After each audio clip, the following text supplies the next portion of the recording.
ఉత్తంకోపాఖ్యానం. ఒకనాడు ఉత్తంకుడనే మహర్షి జన్మేజయుడు దర్శనానికి వచ్చాడు. ఇతడు తక్షకుడి చేతిలో మోసపోయినవాడు. ప్రతీకారం తీర్చుకోవడానికి మార్గం అన్వేషిస్తూ జన్మేజయుడి దగ్గరికి వచ్చాడు. వస్తూనే రెచ్చగొట్టే మాటలు పలికాడు.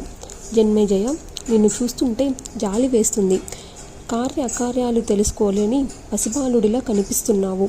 చేయవలసిందేమో చేయడం లేదు, చేయకూడనివన్నీ చేస్తున్నావు. కసి పౌరుషం లేని నీ వంటి చప్పటి మనిషికి నేనేమి చెప్పి ఏం ప్రయోజనం? తంత్రం తెలీదు, మంత్రం తెలీదు, ఎవరు శత్రువులో అంతకన్నా తెలీదు. అన్నీ బాలచేష్టలు అంటూ తల త్రిప్పి చీదరింపుగా గొణుకుతున్నాడు.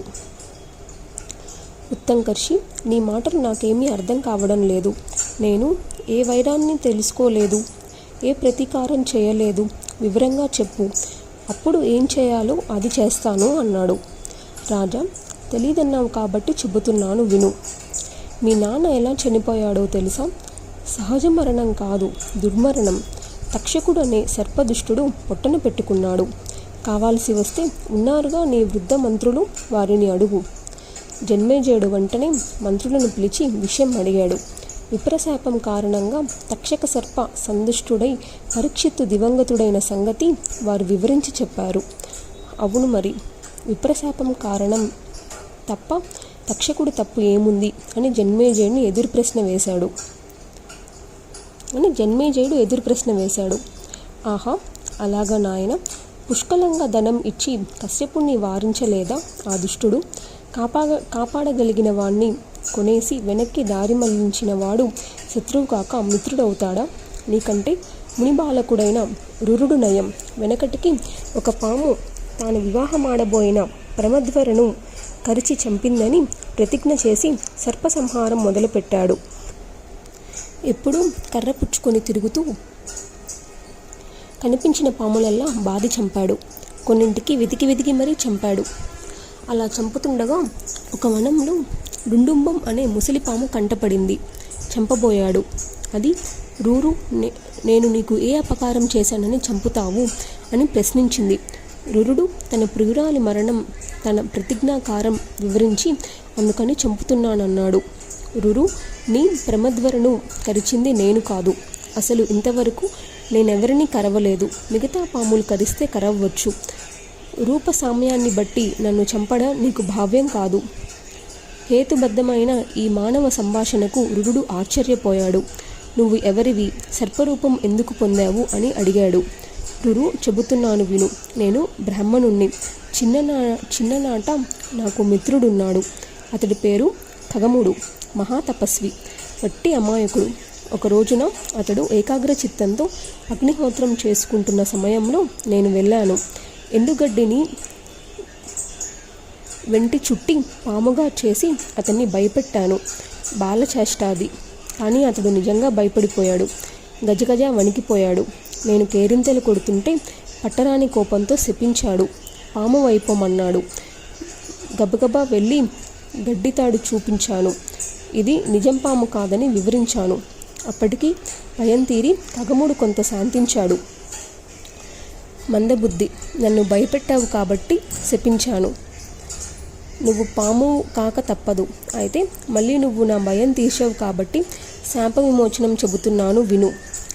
ప్రమతి కుమారుడు రురుడు వచ్చి నీకు శాప విముక్తి కలిగిస్తాడు అని నన్ను ఓదార్చి ఖగముడు వెళ్ళిపోయాడు. ఇది నా కథ. నువ్వు రురుడివి, నేను విప్రుణ్ణి. ఒక మంచి మాట చెబుతాను, ఆలకించు, అర్థం చేసుకో. అహింస ఒక్కటే ఉత్తమోత్తమ ధర్మం. విప్రులకు మరీను. వాళ్ళు విద్యా వివేక సంపన్నులు కనుక సకల జీవరాశి పట్ల దయగా ఉండాలి. యజ్ఞాలలో మినహా మరెక్కడా ఏ హింస చేయకూడదు. ఈ ఉపదేశం చేసి డుండుబం తన సర్పరూపం విడిచిపెట్టి బ్రాహ్మణుడిగా మారి వెళ్ళిపోయాడు. అప్పటి నుంచి రురుడు హింసను విడిచిపెట్టాడు. తరువాత అర్ధాయుధానంతో ప్రమదను బతికించుకొని వివాహం చేసుకున్నాడు అనుకో, అది వేరే సంగతి. ఇంతకీ జన్మేజయ, బ్రాహ్మణుడైన నీకన్నా ఆ రురుడే నయం. తనకు అపకారం చేసిన సర్పాల మీద కచ్చిపట్టి యుద్ధం ప్రకటించాడు. నువ్వు క్షత్రుడివై ఉండి పాములను ఉపేక్షిస్తున్నావు. పితృఘాతకాలను సుఖంగా బతకనిస్తున్నావు. అంతరిక్షంలో నీ తండ్రి ప్రతీకార్షేకతో దహించుకుపోతున్నాడు. స్నానపానాదులు వదిలేసి కూర్చునున్నాడు. ఈ దుర్గతి నుంచి ఉద్ధరించు, సర్పాలను సంహరించు. తండ్రికి ఉన్న వైరాన్ని తీర్చని కొడుకు బతికి ఉండి మృత్యుడితో సమానం. లే బతికే ఉన్నావనిపించుకో, పాపశంక పెట్టుకోకు.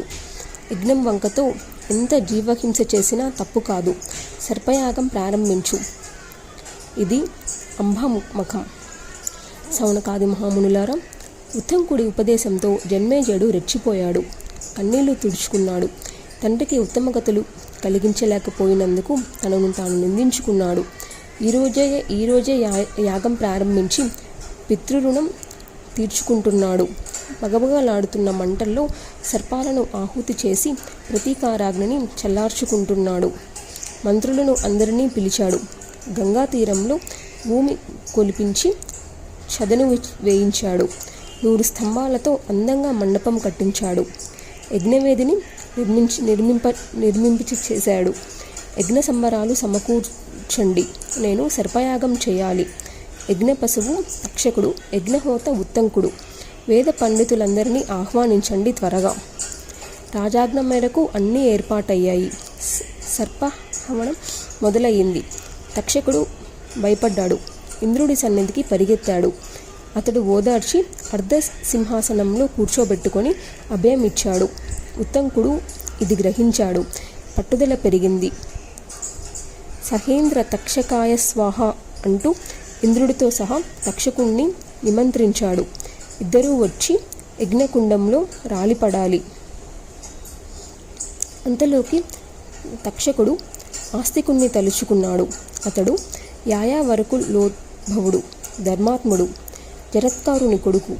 ఆ మునిబాలుడు ఆస్తికుడు జన్మేజయును సమీపించి ప్రశంసావాక్యాలు పలికాడు. రాజు సంతోషించి ఆ బాల పండితుణ్ణి బహుదా అర్చించి సత్కరించాడు. ఏమి కావాలో కోరుకోమన్నాడు. అతడు వెంటనే ఈ యజ్ఞం ఆగిపోవాలి అని కోరుకున్నాడు.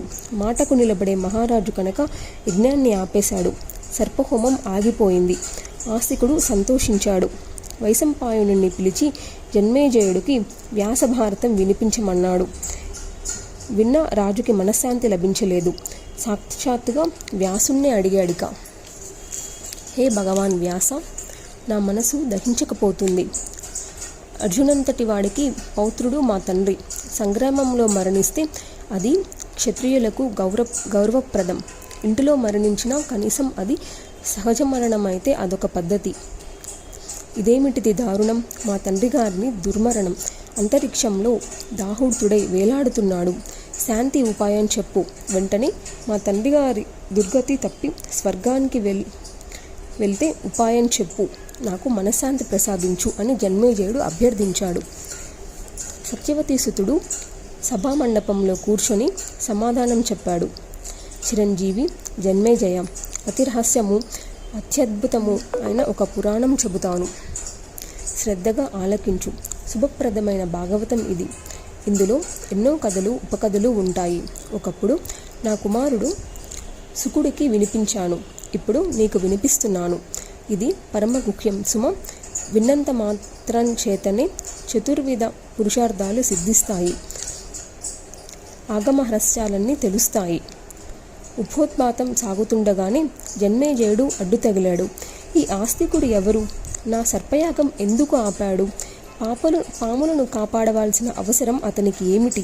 ఇదంతా సవిస్తరంగా చెప్పు. అటుపైన పురాణం వివరించు అన్నాడు. అలాగేనన్నాడు వ్యాసుడు.